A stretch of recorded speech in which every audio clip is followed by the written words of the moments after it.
Welcome along to the Spearo Diaries podcast with Laura and Elise. Two mermaids chatting about spearfishing and ocean adventures. In this episode, we have some great laughs and hear the recount of some hilariously shocking stories from an absolute mad dog. Our good mate, Jamie Dunne, AKA Skinny. So, put your kids to bed, this isn't for little ear holes, or anyone shocked by an F-bomb or two. Keep it salty. Get ready to fill those ear holes with some absolute shans. We are here at the Spearo Diaries headquarters, aka Elise's Lounge, in the middle of the Waitakere Ranges, Auckland, New Zealand, with Jamie and his beautiful partner Grace and their fur child, Harley.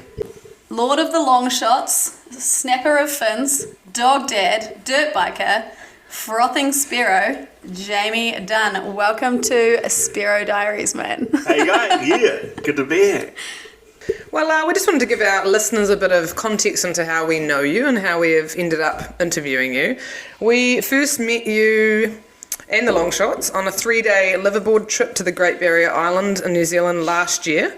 And we were lucky enough to be some of the last-minute ring-ins for this trip, sleeping, eating and farting in very close quarters. Yeah, shout out to Jake on Thor. Yeah, cheers, man. That was such a good weekend, eh? So, we were welcome into the fold, and we've been friends ever since. So we appreciate you. We've had many good experiences. Like we've had heaps of times down in Cook's Beach with you, down at the Dunne family batch, and fucking batches. Yeah, we've had heaps of dive adventures. No, it's been a really good time, man. And I guess we just wanted to start off with something we may not have actually properly ever asked you. All right. It's to do with your spearfishing journey starting, but what we were told was some of our research in the last week, talking to the Longshots boys behind your back. Fuck. We were told, Jamie, that you rocked up to your first dive in a bit of a beginner setup, short fins, I think a surfing wetsuit, but also a mask that looked, and I quote, like it was from World War II. Yeah, it was my dad's, just the single round mask. I'd never really even thought about spearfishing, and it was New Year's Eve, and Toby and Tyson were like, you guys should come out for a dive. These boys are going to take us out spearfishing. Come and watch. I was like, yeah, fucking A, that sounds wicked. So I just went through all my dad's gear, and he just had some of those old single lens masks with like perishing rubbers around the outside, and some old scuba diving fins, and a surfing wetsuit that didn't even fit me. And I just like jumped onto Toby's dad's boat with him. I was like, fuck yeah, let's do this. And that was the first time I've been shown how to use a spear gun. It was epic, and I was hooked ever since. How did it go? Did you get anything? Yeah. So we went out from Blacksmill, me, Toby, Tyson, and Archie, I think, another mate of ours. And then we went out the back of Hinau. We went straight to Whale to start with. And it was just me and Tyson. No, me and Archie were just taking turns with this spear gun. We were both just taking turns fumbling with it, trying to figure out how to reload it after being shown it once. And just shooting blue mau mau. And I remember... Quality fish, by the way. Yeah, it was, we were just having so much fun just messing about, just like floating on the surface, shooting these things, like trying to get down. I didn't even have a weight belt. Right. And I was just like... And then all of a sudden... They just see Toby, and if you know Toby Herbert, he's not a large bloke, just swimming past with this fucking kingfish the same size of him. Whoa. And just being like, what the fuck? Are you joking?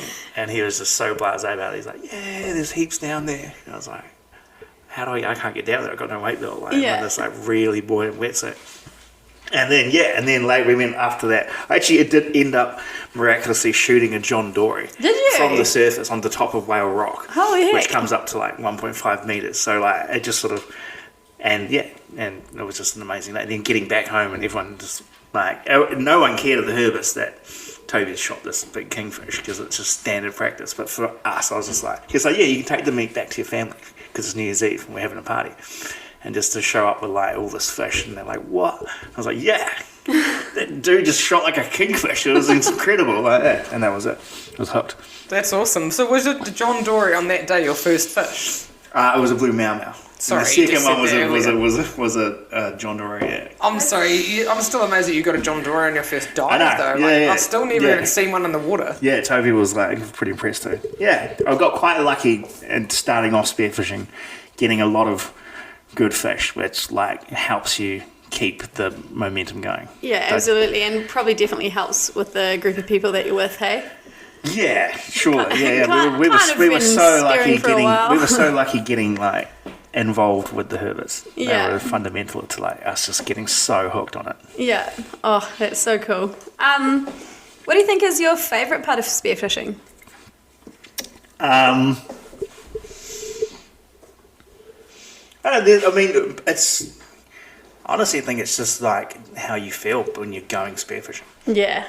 It's everything from the excitement the day before, getting everything ready, to like getting up early, knowing you've got everything sussed, getting to where you want to be, and everything goes right, and just like being in the water, even if it's midwinter, and you get that rush, all the way to like giving out fish.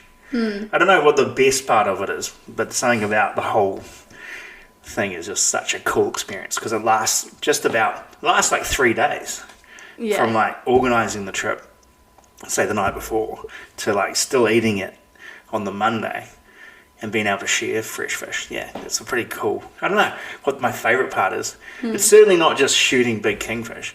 That's like a happy perk if it happens, or getting a big snapper, which I'm yet to do, or like any of the other stuff. It's mainly just like your whole weekend. Yeah, we noticed it about you, which I think is why we enjoy diving with you so much. Like, particularly, I remember like going out at Easter with you, and we're out on the boat, and you were just—I think you hadn't dived for a little while, and you were just so fizzed up. You're like, "Yeah, it's gonna be a good day." Like, and it's like that energy rubs off on other people, and I think that's what like when we met you on the Great Barrier boat as well. Like, you and the other Longshots were just like, you didn't really care what fish you got. You're just so pumped to like be there, be with your mates, be out diving, be on the water, and you're like that all the time. So it's cool to hear. Well, you girls are that now. You've taken over being the most excited of the bunch. I don't reckon there's 100%. I don't reckon it's possible Nah. to beat the Jamie energy, to be honest. I think we all just like fizz around together, eh? Like, yeah, we definitely have. Like, I mean, yes, you might not drive as far sometimes, but you I know, can get lazy in that respect. yeah. But when you're actually there, like, it's all on, and you're fizzing for it. So either that, or we just project our fizziness onto everyone else. But I There's don't know if definitely that's a lot of that, for sure. yeah. But yeah, I don't know what I'd say my favourite part. I suppose I've actually thought about it for a long time, I can tell you. But there's so much of spearfishing has so many good parts of it. No, you answered it pretty well, and like, we feel the same. Like, it's pretty hard to like pick one thing and narrow Yeah. it down because it's that whole experience of like all of it, and like you say, it's a few days beforehand and afterwards, and sharing it with people, and yeah. That takes us to our next question, though. Do you have a specific memory, like if you peel all the way back to either your first experiences of being in the ocean or the water, that has impacted you in your life? Like, obviously, that was your first sort of spearfishing experience, but if you think about your ocean connection, do you have a memory? I did like snorkeling when I was a kid, and like with dad and stuff, but never did like spearfishing. So it was only just like mucking about around the rocks and stuff when other people were fishing. I would say, no, I've never got so excited about being underwater as I have been once I've got into spearfishing. Like, I did scuba dive instruction over in Thailand, and I sort of just did that to like past 6 months away. And I wasn't even that excited about that as compared to spearfishing. It's so much better in New Zealand. We've got such better landscape underwater. I think it leaves tropical seascapes for dead. New Zealand's underwater landscapes, I think they're just the best in the world. And like, you sort of feel like you're in a different, it feels Jurassic. You just like, everything's dark and big kelp forests, and it's so much better than being in crystal clear, really colourful, I don't know, warm water. It's so, you feel way more a part of it when you're in New Zealand, I feel. So I haven't got the bug until I got back to New Zealand, which was in 2019, just before the old COVID thing happened. That's an interesting perspective coming from you, because I'm kind of the other way around. Like, I haven't, like, you've skippered boats overseas, you've, like, say, you've done your dive ticket overseas, you've been to all these awesome places, and for you to say that, like, you think New Zealand has some of the most interesting, best, and, you know, all the things you just said, I'm quite interested in that, because I was just presuming, it'd be better in a more tropical place, and there'd be different fish, and Yeah, it can be a lot more enjoyable over there if you like just want to be hungover and lying in warm, crystal clear waters and looking at beautiful fish. But I never got the same rush from doing this. This is a whole new thing. Also, being a massive ocean person and a boatie, but you came back to New Zealand and caught the bug for spearfishing. Yeah, because it's scary at the same time. Yeah. Have you got like from that memory where you're thinking of like that rush, is there like a specific memory that you can think of that kind of changed it for you? Yeah. So that was actually so after that one time with Toby Herbert, which was my first introduction to it, like after that, me and Archie and all of our other mates, we like, let's go get some actual gear. So we got the gear together and we did like a day out in Matheson's just to get used to using our gear. And then the next time, which I would say is probably my first actually ever time properly spearfishing, was we were back down in Cook's Beach and went out with the Herberts again. And I remember we went to the Aldermans and it was we were just lucky enough that the Kinner boat was free and Callum, the skipper, had the day off, so he took us out. Toby was there, Todd, a bunch of us newbies, and it was just the most epic day at the Aldermans. And it was such an amazing way just to get into the sport because obviously those boys know where to go and what to do, and they were just putting us on the right spots. Everyone was having great fun shooting. A few of the boys got big snapper, we were getting poor eyes and butterfish and all that. And then the end of the day we went out to those pins off the top of the oldies and just like jumping in these huge schools of big kingies and like we went in two groups, so like Callum dropped Todd and all the boys off first and then we swung around and dropped us all off again. By that time most of the guys had all shot big kingfish, so I remember Todd being like, fuck, Skinny, get over here, mate. You got to get you to double shot this fish for me, like. No, I remember just being so nervous, like, fuck, I'm gonna have to, like, can't miss this kingfish. Like, I thought it was the most important thing I had to fucking ever do, like. And lucky I double shot it for him. I couldn't believe it, like. And that was it. We were just like, that was it. That was the solidifying point. Just like, man, I don't want to do anything else on my weekends. That's it. Yeah, that was it. I would say that and probably like 6 months later, just like on a morning mission to T Point, just absolutely luck of the draw, just like come around a little rock in like 3 meters of water and shooting like quite a big boarfish. I've never even seen one, haven't seen one since, and it was like quite a big one, and I just couldn't believe like it was like, yeah, and that was probably like I was really excited about that. And that excitement stayed with me.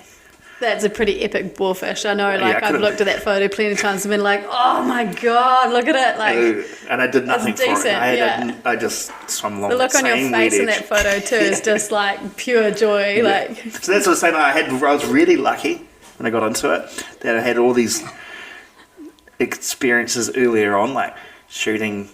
You know, I got kingfish early, and I got lucky enough to get a big boarfish early, and just like, because a lot of people can get really disheartened with spearfishing, and they get all the gear, and then, you know, if you just have some, like, you know, maybe half a dozen bad weekends in a row, and you're spending all this money traveling around, like, I've seen a lot of people pull out. I think I was just really lucky to have these, like, ticked a few boxes early on that just like, that was it.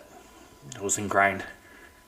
I know what you mean, though. You feel a little bit like you've had a fast track sometimes when you've got other mates who are like quite into it and know what they're doing, and you get to go to good places. But 100%. I think sometimes too you got to have that attitude that you froth it and you are excited. And sometimes there's a bit of luck about what fish comes along. But I think it's also just like you've got to be keen enough to say yes if people invite you and go in a half of a wetsuit, not knowing what you're doing without a weight belt. You know, like if you don't have that attitude, then you probably don't get the fish either. We spent a lot of countless mornings driving up to T Point in the mist, freezing cold, and just driving back with nothing. Just being like, why are we doing this? Like you still go back the next weekend. Like, and you say it's not about the fish either, right? Yeah. Like it's not always about that. Yeah. So Jamie, can you describe to us what your ideal dive buddy would be? Well, female, first name starts with E. Is that It's not. Are you no races in the room, mate. Are you looking for compliments? I'm not fishing here. I'm not Do fishing. you mean like competitively I'm or talking just about. I'm talking about what do you look for in a dive buddy? Like, what have we got to do to dive with you, Jamie? No. I mean, just gonna be there, right? Legitly, the question is like, when you go for a dive, just any time, what's the kind of person you want to dive big. with? I'm lucky enough for someone to dive with me. Yeah. I mean, if you've got someone that wants to go with you early in the morning somewhere, you know. Someone that's keen, huh? Yeah. Someone that's going to say yes and Because just go for it. I can't sit here and say that I'm the ideal dive buddy. Like, I'm shocking at like staying together, keeping an eye on each other. Like, I've had some swims with you, but I'm like, where's Jamie gone? Yeah. I'll go check in on him. I don't think I'm the ideal dive buddy at all. You're always there though. You just kind of look around, do your own thing a little bit. And like I said, like it's good being around people who froth. It doesn't matter what happens in the day. You're not like, oh, I didn't get 3 kingfish. You've never finished a dive with us and gone, oh, well, that was a waste of time. Or like, oh, I didn't get that kind of fit. Like you always just have had such a good time. Like that's, in my opinion, that's a good dive buddy. Yeah. So. Anyone that's keen fun. and happy at the end of the day, Yeah. is the best. Nah, it's always a good fun time. Well, I mean, Dive Buddies links into our next yarn chat too, which is all about you being the lord of the Longshots group. That's a strange way No of one's putting ever it. called you that before, but we're trying it on tonight for size. John Tyson's probably going to be jealous. But yeah, what's the deal behind that? Like, we've heard bits, dribs and drabs of it. You But, make it sound like it's a thing. I mean, we're all sitting It is here a wearing thing. shirts with the Longshots on, and we do act like it's this big famous collective. But tell us a bit about okay. what it Well, is. first of all, it's really not. It's not a club. It's not like a thing that you need initiation from. It's basically I'd never seen any spearfishing related gear like t-shirts and hoodies that I liked the look of, that I thought were cool. And it only so happened that at the time, Grace, who's my girlfriend, she's very artistic and she does digital design and she paints and all that. So she also at the time was running an e-commerce business which made business wear, where they had access to people that did screen printing. So I told her, hey, I'd like to make my own hoodies and do this sort of design. I explained it to her and she just knocked it up real quick as far as what I wanted on the front and the back. And then it was cheaper to make a whole bunch of them rather than 1 or 2. And all the boys liked the look of them, so we just made a whole bunch. And then all of a sudden people thought it was this exclusive thing. And it's really not, like, just... Well, explain for us. It was never meant to be a thing where we're going to make money or sell them, but just make them if people wanted them. What is this? Explain for us, like, where does the name Longshots, like, how did that originate? What does it mean? I think we bounced around. I think me and Tyson were trying to come up with, like, what the name of our team name was going to be for, like, a nationals or something. And I just remember thinking, like, we've got a fucking long shot at getting anywhere in the nationals. We just I think it just stuck sort of that. I think that's where it came from. I don't think it was anything in particular, but it's sort of, I guess it's the play on long shot. Obviously, with like spearfishing and like we were all just sort of like newbies and had a long way to go. Nice. And for those who can't obviously see or haven't had a chance to look at the glorious pictures of the kit or Jamie wearing a shirt, we've got a bit of sort of bloody, gory, dripping writing, and we've got a zombie-ish hand bursting through some water holding a spear gun. And on the back, a John Dory in zombie mode, which we love. Yeah. What's the go with that? Why did you go zombie mode? I don't know. I think it just sort of like looked like one of those old zombie movie front of a cassette cover of a movie. I'm not sure. Sick. I think I just had an idea of like an old metal album. I don't know. It's been done before. It's not really that original, but I just thought it looked cool in a black hoodie. It does look cool. If there's any listeners out there that want to get a Longshots hoodie, where can they go? Well, basically it only sort of works out financially viable if we make them all at once. So it's usually like once a year. We've only done like 2 loads of them. So like if enough people say, hey, we want a hoodie or want a t-shirt, we just sort of wait till like enough people have said that, and then we just like get an order in. Also, Elise has forgotten that we're trying to create this vibe that, the Longshots is a prestigious club you've got to be initiated into with this, crazy process. I'm just stoked if we can, if people like the design.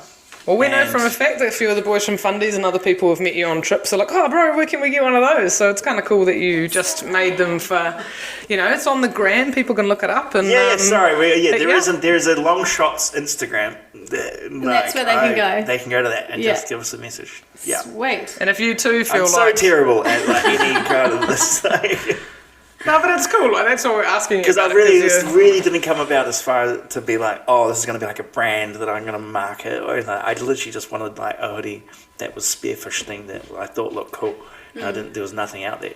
And also, like, I remember you guys saying to us, I was like, oh, how do all the Longshots know each other? Like, you're this really friendly group of people, and everyone started being like, oh, we met in Greece, we met on this boat, we did this, we did that. And so that's kind of the vibe, right? Like, everyone has we're all ended mates. Yeah. I mean, there's a big expanded group of us Kiwis that a lot of us met in Greece on yachts, and then a lot of Brits that we met over there have since migrated back to New Zealand. So there's just as many of our mates and Brits from overseas that are now in New Zealand. And not just Auckland, Flying like the flag. there's a few people living in Cook's Beach and by Whitianga and sprinkled around. Yeah, so that was a big one, was the fact that, Todd had worked over in Greece at the same company that I'd worked for on boats. And then, so that's how, because I didn't know Todd because I lived in Cook's Beach. I met Todd because he ended up working at the same company as I did over there. And then it was like, oh shit, you live at Cook's Beach. Buzzy. Oh, so you literally met in Greece and then found out that you I didn't even meet him in Greece. So Tyson met Todd in Greece. So I wasn't even in Greece at the same year, but I knew Tyson really well. And then Tyson was like, oh, I've got a good mate down at Cook's Beach. I was like, oh, Buzzy, like my dad lives down there. And then, it just so happened that I was like, oh, Buzzy, he worked in Greece at the same time. It was like this weird... Yep, and then that was it, and that was history. Getting to know the Herbs was And just happened to meet one of the probably most experienced spearfishing families in New Zealand. Handy. Can you believe it? Well, I hope you don't mind, but we did seek some crowd-sourced content for your interview to get a few stories from back in the day from the boys that have known you a lot longer than us. So we might sprinkle some of that adventure information into this interview. Yeah, that'll be interesting. Oh, yeah. So, Jamie, this is Laura's favourite question. All right. She Elise hates this question. she expects it to be every interview. It's a question. So, what does it mean to you to be a Spearo? What does it It's good. This is good. I don't know. I just would say that I think a lot of spear fishermen are like-minded. I suppose you could say that about most sports, though. To be a Spearo is just you froth going in the water and trying to shoot some fish, and hopefully that also means you also care a lot about the ocean, and you care a lot about the New Zealand underwater environment too. It would be a big part of it. And then you're a mad dog. See, I do not always love that question, but the answers always are good. So I do appreciate that one. I think a lot of people I think if you with people who don't spearfish or have never done it and see the videos, I think they have a different idea of what Spearos are. I think they think we're just crazy. I don't know, we are a bit. We are, I suppose, a little bit. Well, you just said we're mad dogs. So. Yeah. But I think mad dogs are just getting up early. No, you summarised it well. You literally said people who froth getting in the water and that we still care about the water, and we're mad dogs. I like that. It was a good summary. As much as Elise hates that question, I think it brings some real gems. I'm warming to it. Well, on to Elise's favourite question, which I think's I think this is a good question too. This is about a diary entry. So having a think about basically Spearo diaries. It's a diary entry if you were going to pick one of your kind of most memorable, epic dive days. Yeah. We know you mentioned the Big Bory before, so you've kind of already covered that. I also know you've got some stories from up in the Kings. But what would you pick, and would you like to give us your diary entry of the most memorable day in the water, please? I mean, there's so many. And I mentioned the first two, which stuck with me. And there's probably some I'm forgetting, because you just see some of the best days in the water, you come back with nothing. You're just that was epic conditions, and you might have seen some really cool stuff, but you didn't come back with any fish. At one stage, jumping in off the back of Arid Island just over the summer. Had the most awful summer, luck-wise, as far as getting fish, but also had like a lot of luck. Just we jumped in off the back of the boat off Arid. A friend of ours had his yacht up there, so we were able to stay the night, and just in the morning jumped in, and there wasn't much action, but it just happened to be this giant manta ray just swimming past, and just managed to see it for like 20 seconds, and that was incredible. Like, that was really, really cool. But yeah, there's been all sorts. Obviously, a memorable one was I was lucky enough to get invited up to the Kings last minute invite. And it was a week after my dad had died, and Toby rang me up, and he'd got the heads up from one of, I think, Dwayne's mates had asked if they wanted to go for a trip to the Kings, because basically one of the charter boats up there was free that week. So the crew had asked the owner if they could just take it out for a joy and cover the cost of fuel. And the deckhand on the boat's name was Frederick, and he was a Mad Dog G.C. so he wanted to invite at least a couple of Spearos on. And he must have asked everyone in New Zealand before it got back to me and Toby. But somehow we were the only ones free that week who said yes. So next thing we were there, we were driving up to Whangaroa, and we got on this boat. And yeah, we got up. It took us 2 days to get up to Three Kings because the majority of the people on board were chasing marlin. So we trawled for 2 days and stayed at Spirits Bay.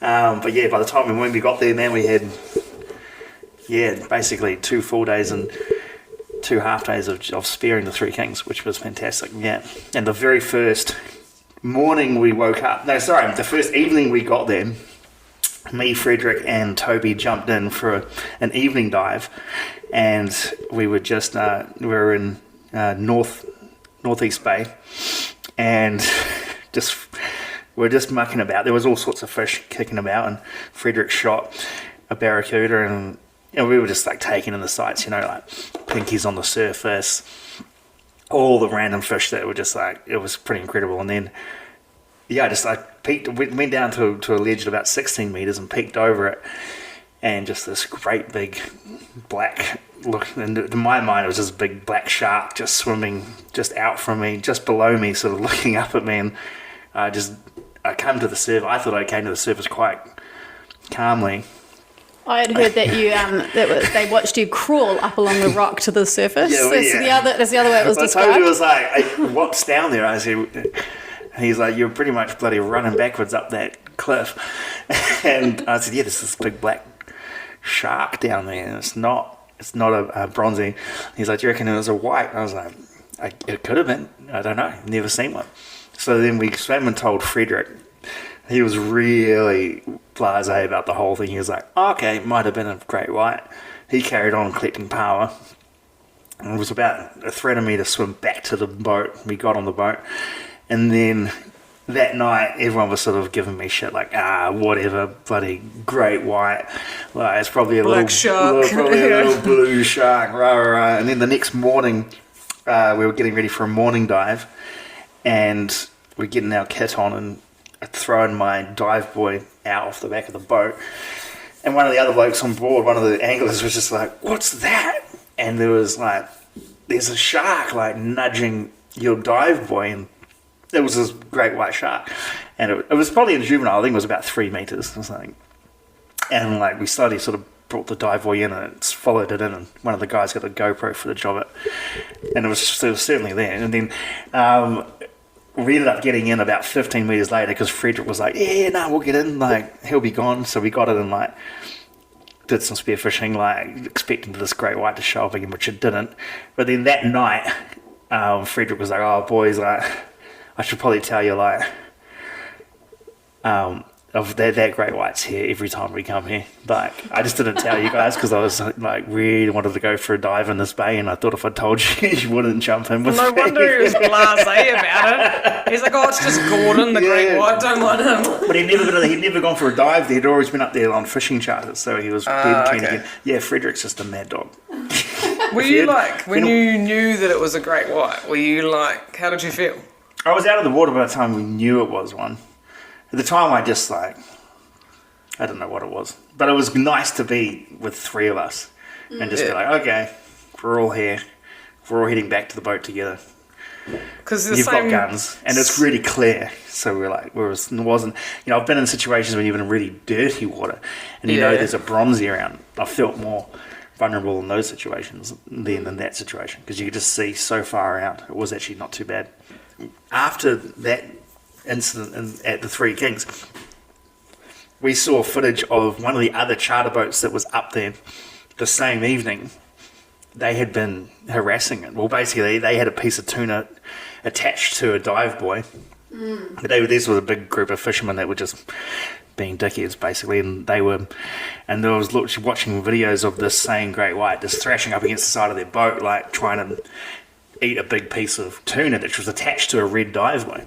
And when me and Fred and Toby and everyone saw that at the end of the trip, Fred was like, yeah, fuck, man, we would not have gotten in the water if I knew that thing had been being harassed. Because that's the reason it went up to my red dive buoy, was because it had been chewing on a big piece of tuna hanging off a red dive buoy the night before. It was like, mate. So, yeah, anyway. But, yeah, that the other one was, seeing that great white with you girls. Which I don't know if you girls have talked about it on the podcast before. I don't think we have yet. Not in depth, because we were waiting to talk to you and John about it. We've got to get John Christie on the podcast. Got to get John, because he was in the water. I was only in the boat. But that was pretty... That was my favourite ever time boating, for sure, was with you girls. I don't know if they've mentioned this before, but we haven't actually said anything, so you can tell the story if you like. Well, we were lucky enough that Elise and her work crew had actually booked out the whole dock hut on the Cavalli Islands last year, and I got the invite to come up. Mainly probably because I had a dinghy to take everyone across from the Towery Bay. That's not how we roll, man. That's not how we roll. We won't talk about the logistics, but that was great. That was a phenomenal. That was such a fun long weekend, just like staying out there. And then on the main day we went out diving, we had a reasonably good day. We were getting pinkies off the back there, but it wasn't super fishy, was it? It was a Trev workup as while we were all in the water. I know John and Elise were just hammering into a workup with Trev on the surface. I'd given up. I was like, I'll just stay on the boat and just threw you guys in on those workups. And then I noticed this fin going against the sunset out from where the workup where you girls were, and so I'd never seen like a dorsal fin of a shark do that, but I still just assumed it was a bronzy or something. But I just we drove towards it in the dinghy just to check it out and see what it was, and then I think I told you guys, there's a big shark over there. And I thought you said, the workup's over there. So you guys, because I turned around. I know the shark swum towards the boat and come up alongside it. And I turned around and you guys were just like swimming to the back of the boat, which is probably the best thing to have been that close to the boat. And then we still didn't know it was a great white until it swum past you guys. And all I could hear was one of you just like, John, I'm pretty sure. Great white! Down the snorkel. Through the snorkel. Yeah. We just happened to be gathered back together at that point to talk about whether we should move spots. And these guys had been shooting Trevs, and we were kind of all quite spread out, and then we just happened to be back together was when we heard you calling something out. But to be fair, I think we just thought you were telling us to get out of the water, move spots.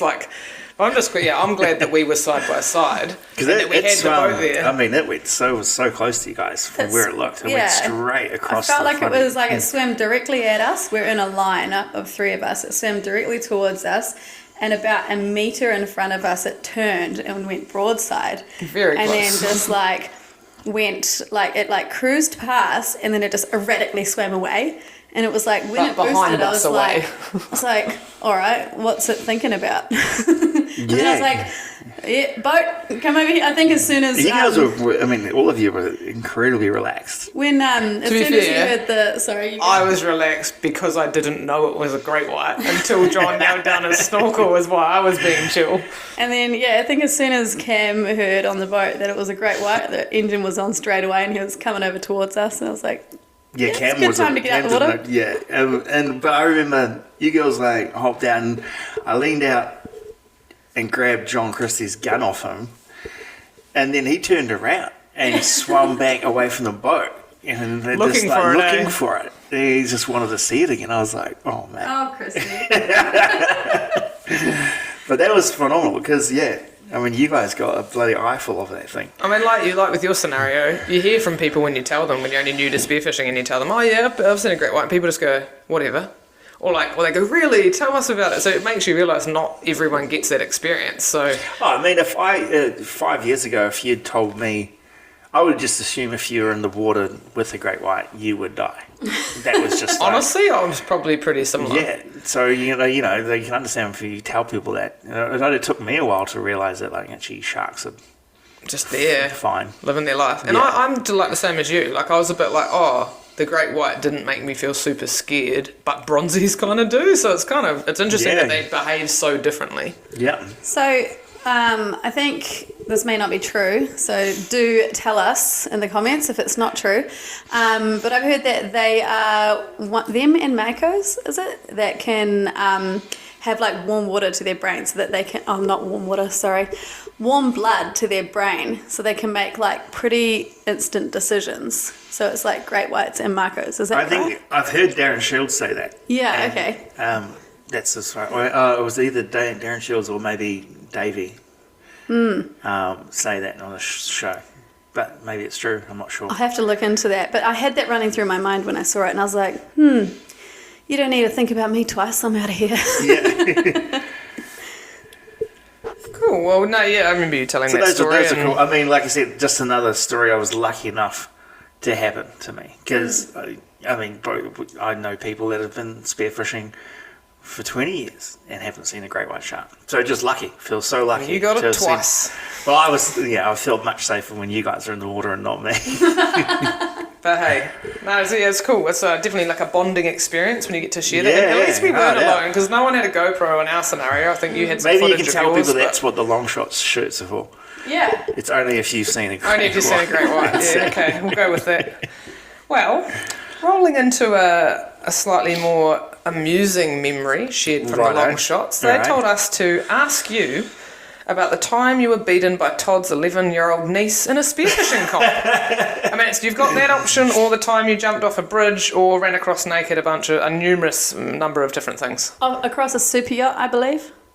So you can switch back to the 11-year-old niece story if you like. Well, at least that's diving related. That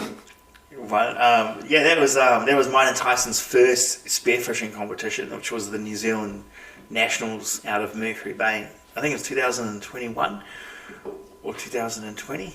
I'm not sure. It was me and Tyson, and it was the 2020 or 2021 Mercury Bay. They were hosting the Nationals, and we weren't even spearfishing for 2 or 3 months, but we gave it a crack, and we came dead last, which was great because we didn't deserve to come anywhere better than that. But Malia, I think she might have been younger than 11 at the time. It's okay, we did that. But she is a Herbert, by the way. Yeah. I'm gonna say that Malia Herbert. It's probably training since she was born. Yeah.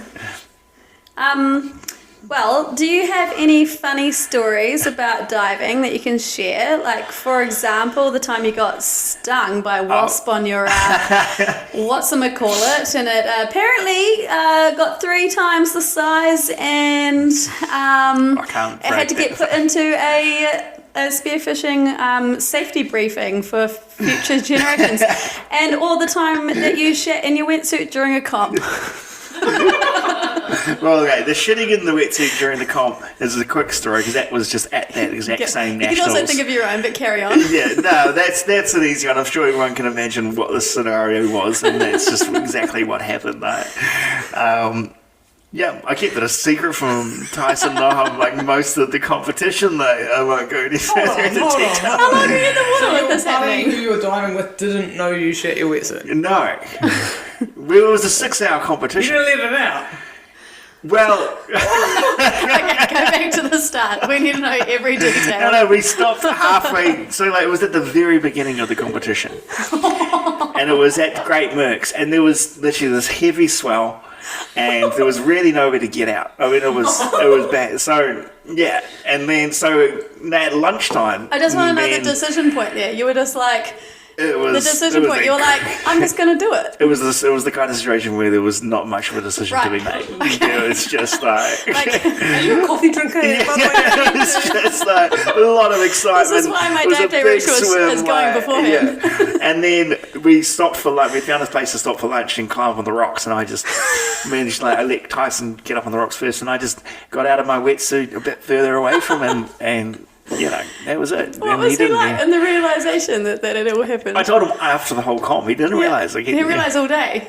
You didn't notice the brown stream following you, or like the smell, or...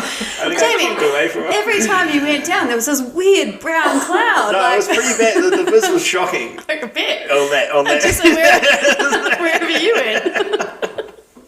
Good lord.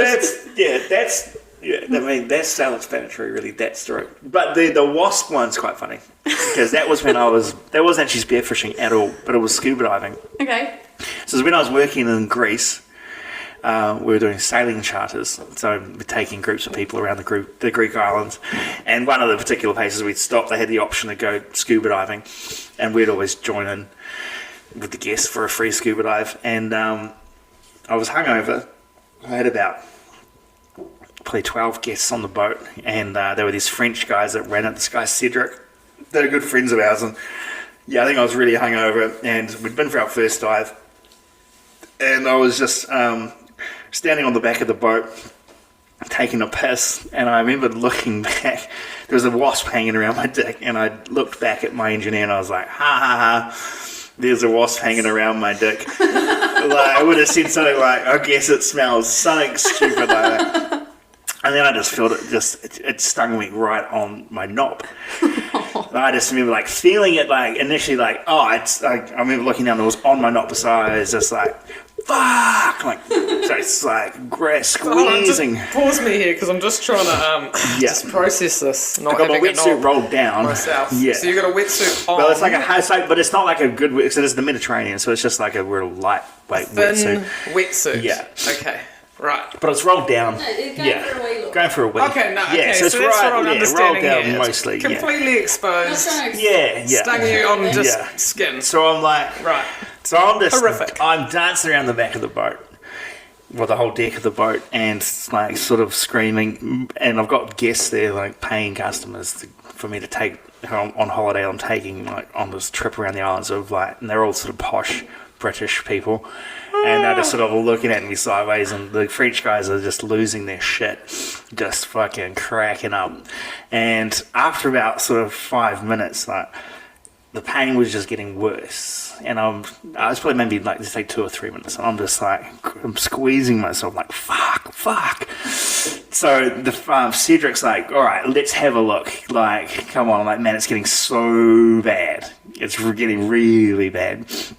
Because let's have a look, and so Cedric's there, and I think my engineer's there, and they're all just bending down. Yeah, I let go of I let go of my Right. dick, and then I roll back my foreskin, and the wasp flies out. What? No, you can't write this. Crawls out of it. Oh, Yeah. no. So I just held him in there the whole time. I have not heard this Yeah. story. Just raw. Yeah. Grace in the background's like, oh my god. Yeah, and I had these guests there that this was their holiday, and they You're found the it captain. amusing. You're the Yeah. captain. Yeah. You're the captain of their super yacht. No. This was You're the captain of their yacht. they'd all rented individual yachts, and Oh my then we were God. the lead yacht. Good lord. But, yeah, And they that got was- extra entertainment. They were just and then so that had happened, and then Did you get in the water at any point? Were you I need to cool this down? I did the second dive. At that stage, there wasn't a heck of a lot of pain after it left, but it just After it got out of there? But it was swelling up. Oh, yeah. And then Because it would have stung him more than once, and yeah, wasp, man. apparently they can sting. They can sting a shitload of times. So yeah. So then so that happened. Then at the end, so we went back to the port Fiscato, it's called, on Kefalonia, and then we had a group meal that night with all the other guests, because there's 50 guests, and everyone got told what had happened. So everyone's asking me Jamie, well, my name was Skinny, nickname over there, like, Skinny, like, how's your dick? How's your penis? Like, and, like, so each morning when you're on those holidays, like, the skipper, you'd stand up and give a briefing each morning as to where you're going, how you're going to get there, like, what the wind's doing, where you can stop, rah, rah, rah. And I just had to add in a little bit at the end about how my dick was going, just like into the briefing every day. Yeah, just because otherwise everyone's just like coming up to me being like, hey, and I'm like, look. So don't forget your mask. Basically, make sure you clean your mask out before you get in the water. Yeah, also, I'm okay. I can stand up now to go piss again, or like I can get erections without horrendous pain. Like you guys are doing it right. And what's funny is like, so the French guys took photos of it. That sounds. I'm just not even going to make the comment I could make. Because it looked horrendous. It looked like it was bizarre. What it looked kind of like when dogs get stung in the face and they turn into Goofy. Yeah, so from that point on, like at their scuba diving school in Frothing, like when they did their safety briefing, they would say, like, another danger with scuba diving is wasp stings, and if people were like, what? They'd like be like, wow, and then they'd like bring up the photo of my penis and show. Oh, so yeah. Wow. Yeah, you can get stung by wasp scuba diving apparently. You got to watch out for that. You got to watch out. Who cares about sharks and their spearfishing? Just watch out for those wasps when you're taking a leak on a boat, apparently. Jeez, it honestly sounds horrific, Jamie, but thank you for the very detailed rundown. Very detailed. Of that. Very detailed. Definitely at the start we might put in something about little ears. Maybe not listening to this one. But that's okay. Everyone else will probably find it pretty funny. So leading into another question, which is like almost weird to ask after this. What is your favourite fish to hunt and why? So anyway, I don't know. This will be over after that, right? No. Carry on. I'm just not that.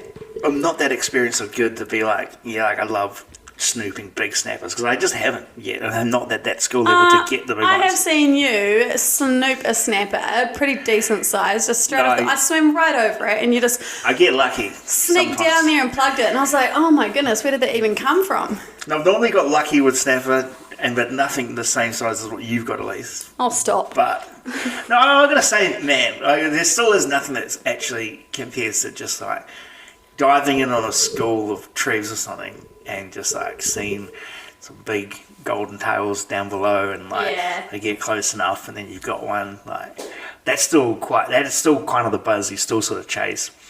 I love getting in and just like warming up and like getting like butters and stuff like that. Like it's always good fun. But I don't know, that thrill of just like I've only ever like done like big like average kingies. I've not done tuna or any of this other stuff that people don't. There's still something about not that. Yet, that we haven't tried. But there's still something about that feeling of just being like, oh yeah, when you're on. So for sure, I would say that gets the heart pumping the most. But I have not got to the stage where I've creeped over a rock and just seen a monster snapper, so I'm sure that would equal it. But in terms of like, if you're like, can't wait to go and get this today, if you were hoping to get something because you like eating it, like would you say like Treves and butters? Yeah, Treves and a Johnny's, obviously a massive bonus end of the day if you stumble across one. Yeah. Nice. Well, but I just like, fucking about in the water.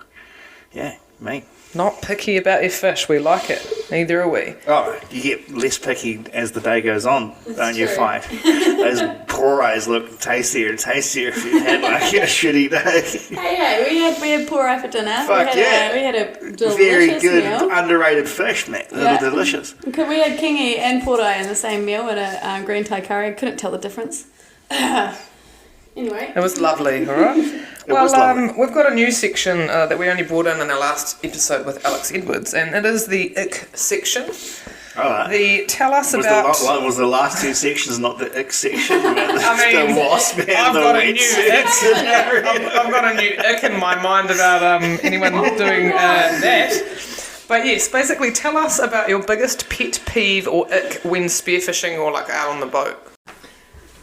Yeah, honestly, as a lot of my mates would tell you, that I'm just a bit of a dick when it comes to how I like the boat organised throughout the day.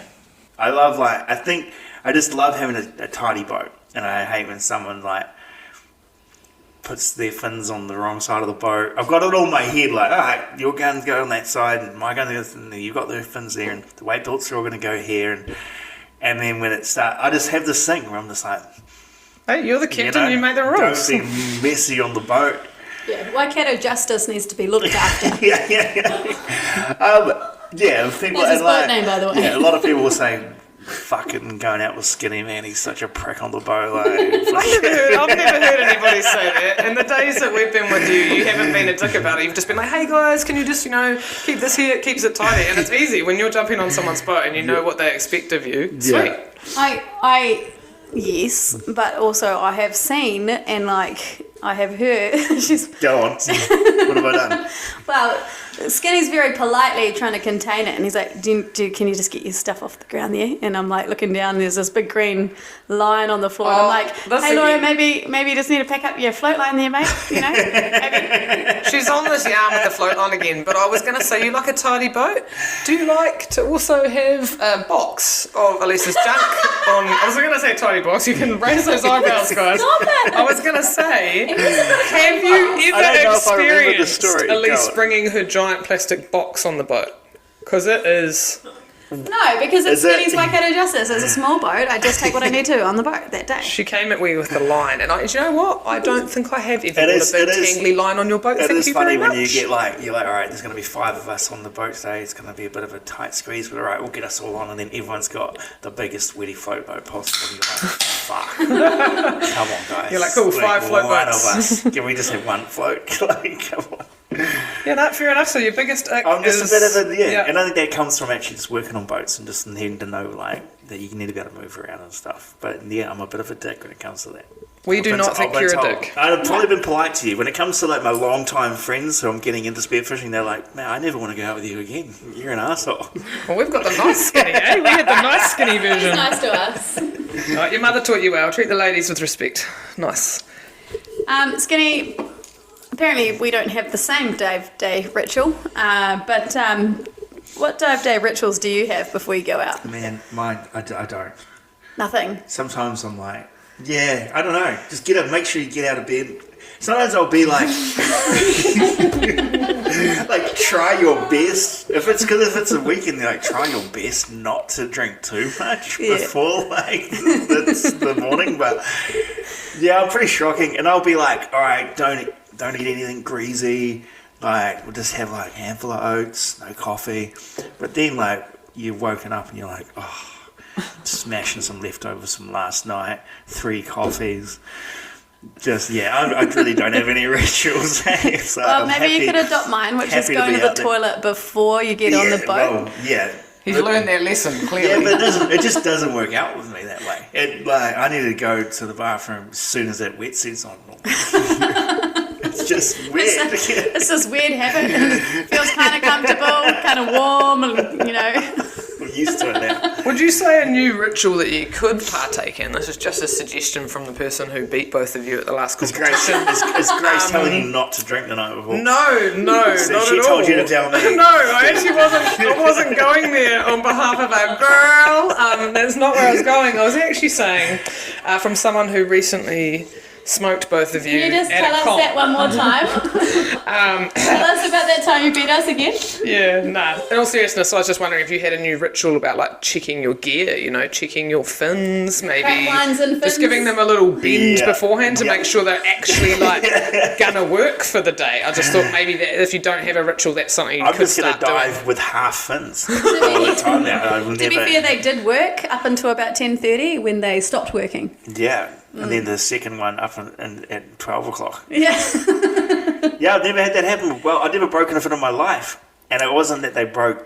Where did you find those fins? They were buried in my dad's garage.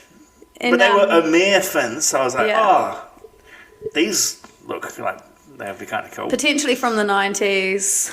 Maybe. They were cool. They were see-through. They were see-through. I don't know if anyone knows the latest comp being Elise Frothing, the Mercury Bay Open. Brilliant comp. Please, as many people as possible has to get up for that comp. It's such a fun comp. Yeah, let's go and listen to the legends. and more people need to get involved with that because I reckon it's one of the best comps in New Zealand. Yeah.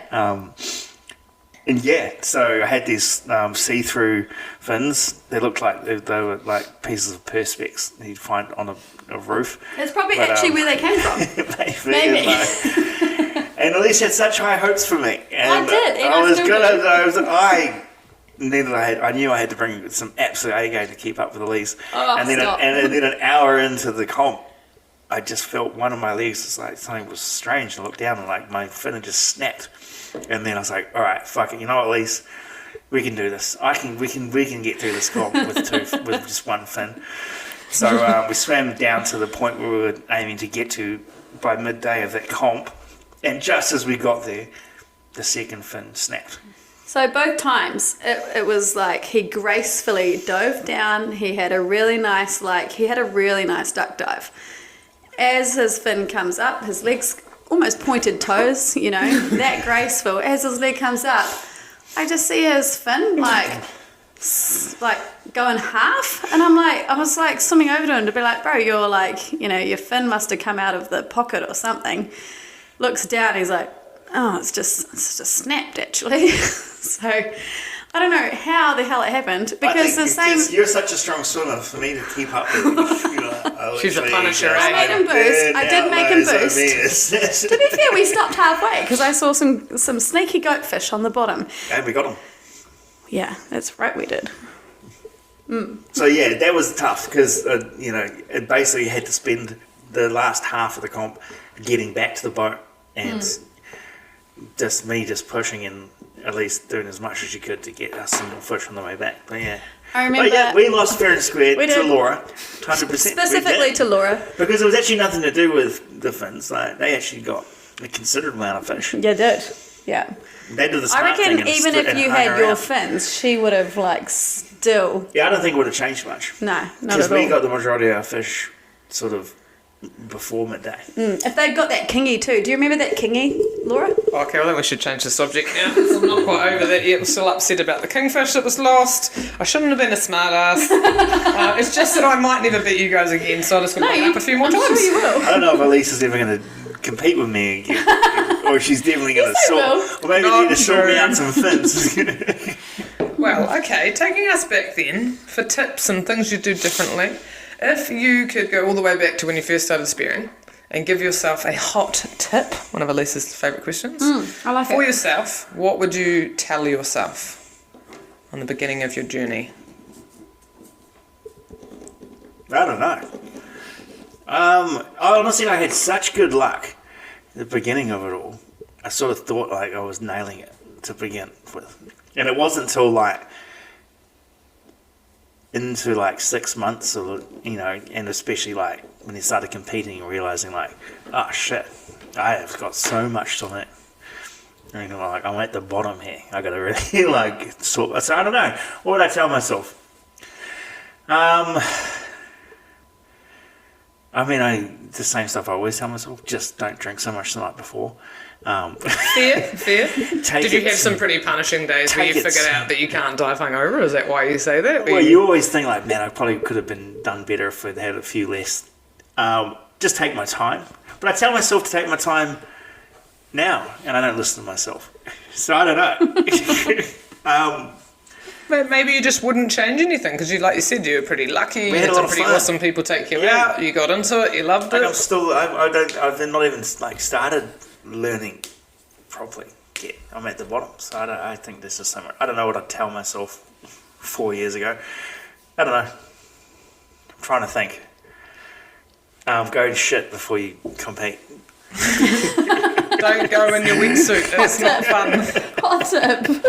When I see, I've been for a few dives with you and just seen you drop down, just real casual. You can go very deep, in my opinion, very casually, and you just look super relaxed. So you referring to yourself as having heaps to improve on, a long way to go, is a bit baffling to me because I just look at you in the water and think, you'd think you've been doing heaps of pool training and breath holds and heaps of deep diving and stuff for a long time when you look at you. So we used to do a lot of that in Greece just for fun.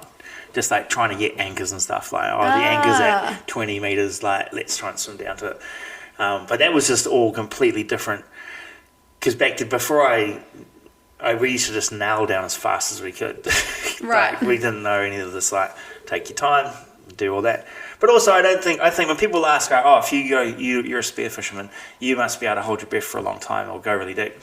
I always say, like, hasn't got much to do with it, really, does it? You know, like, most people can hold their breath for a minute or minute and a half after a couple of days training or one day. That's all you need. You don't need to swim to 30 metres.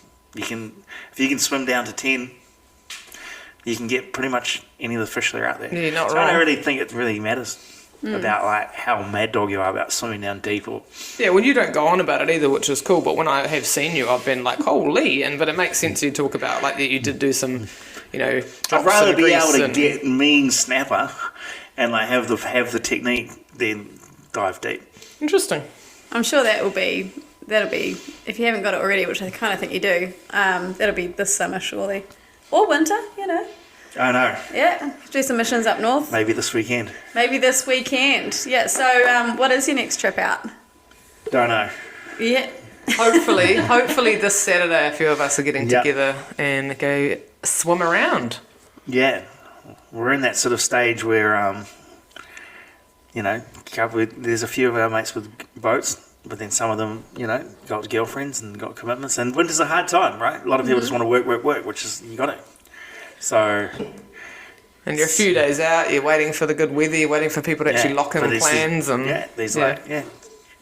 But it is cool. I remember I frothed winter diving when I first started on that first year. I remember we would be driving up to T Point and it'd be misty. Like literally leave at 4 a.m. Hopefully get in the water at 5:30. The sun's coming up. That was such a mean experience. It's pretty hearty for a shore dive, eh? That's impressive. And that was such a big buzz as well. Just the cold hitting you in the morning, being like, I've got to get through this before I can even start looking for fish. That's what's cool though, we hear people like in the Longshots and us and different people who are keen to still go out in winter. And it's not just a summer thing when you're on holiday and it gets a bit cold, but have an adventure and we've kind of covered a few different things about, you said before that you didn't have like a favourite fish to hunt, but you did mention before stuff about tuna. Like, do you have a dream fish at all that you're like, man, like if before when you die you have seen this fish in the water or a creature shot a certain fish, what would that be if you could choose? I don't know. If it helps the thought train, mine's a mahi-mahi in New Zealand waters. Yeah, like something like that would be cool. Like just to have, it would be wicked to shoot a big marlin or a tuna. But that's not like the goal. I think if that was everyone's goal, there'd be none left. Yeah. So I'd like to just get something really obscure, like the New Zealand record of a trevally. Yeah. That would be cool enough for me, just to be like... That'd be really cool. Just something like the biggest butterfish, something like that. It would be If you fun. try really hard, you could get the largest parori if you want it. And I think, I guess what's after, if you shoot a tuna, cool, like, that would be awesome, right? Go out and actually with some people that know what they're doing, shoot a tuna and have all that meat, make sure you utilise it, that'd be wicked. And then do that same thing with a marlin. But that was sort of, how often are you going to do that? Whereas if you were just like, I'm going to get the New Zealand's biggest trev, and you're just like constantly chasing that trev, that True. could be quite cool. I don't know. You've just reminded me that I need to lodge my awaiting New Zealand women's pigfish record, which Elise will probably come and beat the week after I lodge it. That's the because plan. it was not a very big pigfish. But you're right, it's, that's making me feel a little bit less like I need to be worried about that it's not a good fish, because an obscure or any kind of record fish is still a good story to tell. It's just that it's been in my freezer ever since, so, I feel like I should have one in my freezer too. Not that I'm saying it wouldn't be Skinny. fun. Like, I'd love to go out chasing marlin and tuna with some people that knew what they were doing. I would imagine it's the most amazing feeling. Would you say that your dream fish would be the closest kingfish to swashbucklers? Yeah, that's one of the things. That's a challenge we have each year, which we've not got very close yet, which is seeing who can, and anyone can enter, just bloody, there's no, basically we just want to have a competition each year to see who can shoot a kingfish, a legal kingfish, the closest to swashbucklers in Auckland, down the bottom of West Haven Marina there. So, by all means, we can make it like an open source thing. Like everyone can just message it. awesome. Right, you heard it here first. Yeah. We've tried put it to the people. The idea being like, okay, you know, you might someone gets a kingfish out at Derval, so then the next person has to get it, you know, somewhere in around the Rangitoto, and then the idea would be that all of a sudden someone maybe gets one off bloody Devonport Wharf, so then we're going to go hang around the entrance to West Haven. My idea would be like, you know, you got fucking Coast Guard and shit there going, get out of the water, and you're all in there, just at West Haven, just No, like I've got to win the someone's trying to Swashbucklers shoot a fucking kingfish in there. Like. I did go to for lunch with my parents to Swashbucklers, and I put my spear gun in the car. Yeah. Just in case. I've heard they're around. Yeah. Makes sense. So that would be, a cool thing. If you Maybe. get one within a kilometre of Swashbucklers, I will buy you a Longshots t-shirt. Oh, look at that. Are you talking to me? I'm talking to the audience. Oh, she's talking to the audience. I was like, okay, Alicia, I don't think Jamie needs one. Yeah, I would literally be stoked if I just got a call from like the Coast Guard, being like, can you cease and desist the so-called Swashbucklers West Haven Marina kingfish? It's getting out of hand every year. Yeah. So that's a thing that if anyone wants to get involved in, by all means. I mean, I've heard stories of people at the entrance of West Haven Marina shooting kingfish off the rocks from the shore at night in the floodlights and shit. I'll be down for that. It does encourage. There's a lot of boys out there, like. It does encourage too to, like, you know, fish and spearfish closer to home. You don't have to go to the mokes. You don't have to go the way up north. Probably shouldn't be encouraging swimming in heavy boat traffic. We're not. They condone it. I'm not saying there's no prize and there's no entry fee, but slip us a DM. We'll talk about it. Just put a photo up if you do shoot close.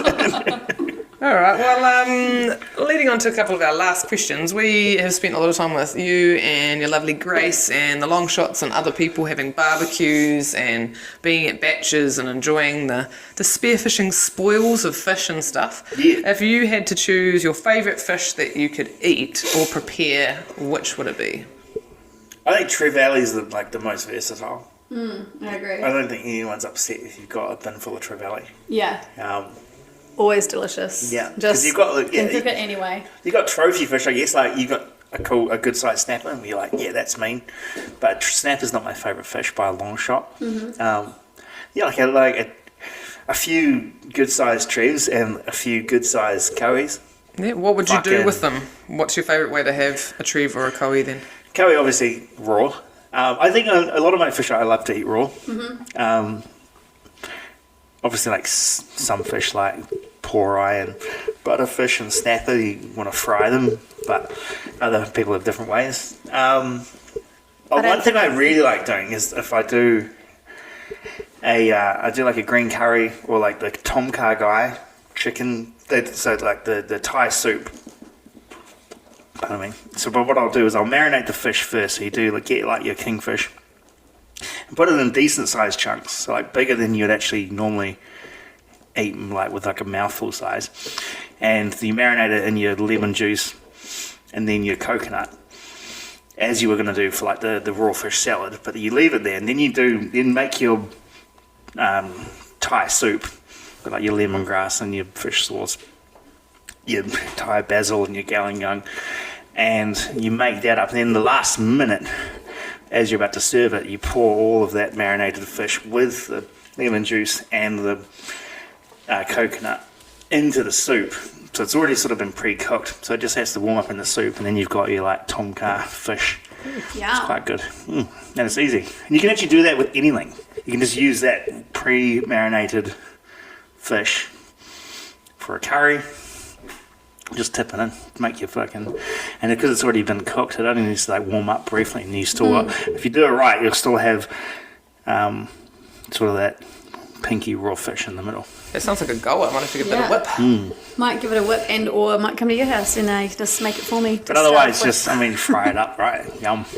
Who doesn't love just fried up crumbed fish? Exactly. Well, we know we're going to be able to have many more yarns with you in the days and months to come, and hopefully a few more adventures, and hopefully particularly one this Saturday. But we're going to have to wind it up, you mad dog. Yeah, me. I think I've run out of stories. Well, I'm sure you have not run out of stories. Because I know that we've specifically been given at least 8 more from your friends to go over. A lot of them are highly inappropriate though, so we've decided to save you. Yeah, and to think the ones we had were PG. Apparently.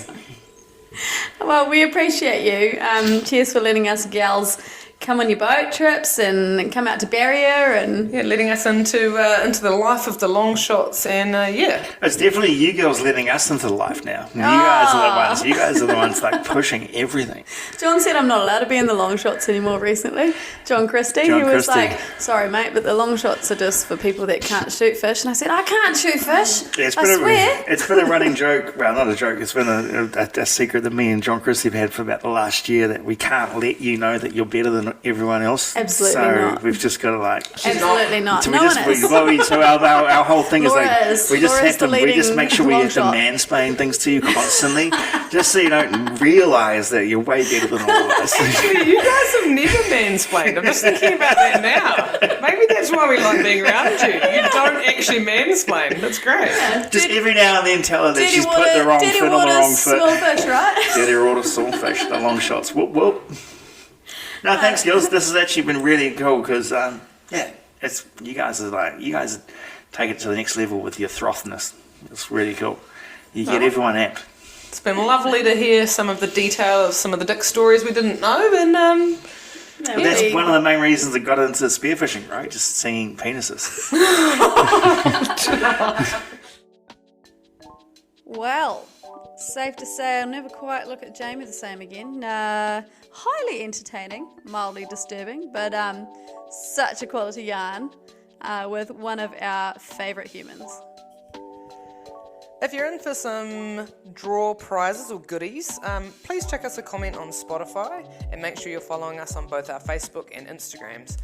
We have got a number of epic prizes from people like Dive Arfins, Witty, Victory Knives, Diver Mon Art, Icy Tech, and a few more other legends, as well as a special prize draw that will be just for the attendees of the New Zealand Boatfish Dive Expo at the end of August in Hamilton, New Zealand. So, as always, if you like this chat, please share it with Spearo Mate, and thank you for filling your ear holes. So until next time, toodles! Toodles!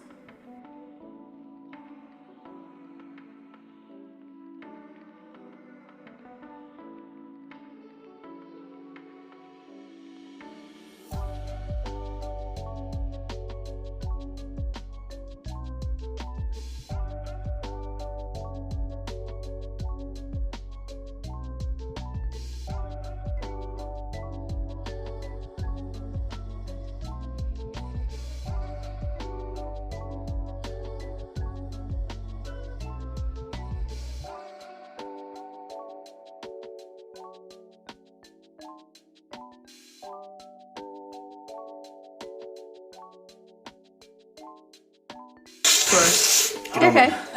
Okay. I feel like I'm putting on a weird voice. Sorry. You think about it. Was that Harley? No. Was that you? Hey, you're right. Was it the dog's ass? Yeah.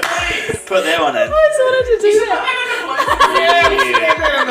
Please put it in the movies. That's so good. Okay.